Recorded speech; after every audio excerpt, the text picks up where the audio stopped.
Meriendahan. Karlan na lalagyan ng asukal. Ito.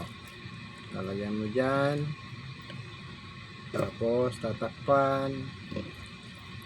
Ayan. Tapos ilalagay dyan. Tapos ilalagay na natin sa kaserola. Ito. Ilalagay na natin dyan. Ito siya, oh. Ito, ayan. Ilalagay natin dito. Ayan, oh. Meron ng laman yan. Para maluto siya, lagyan natin ng gano'n. Tapos lalagyan natin ng gata. Ayan. Ito pa.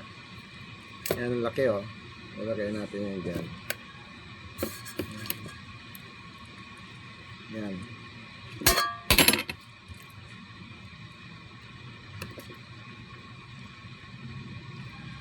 Naputol eh. Ilalagay natin yan.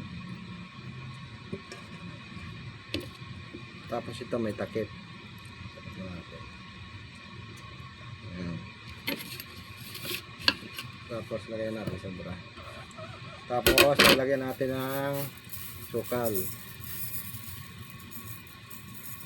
Para masarap siya. Okay na yan. Mamaya kakain tayo.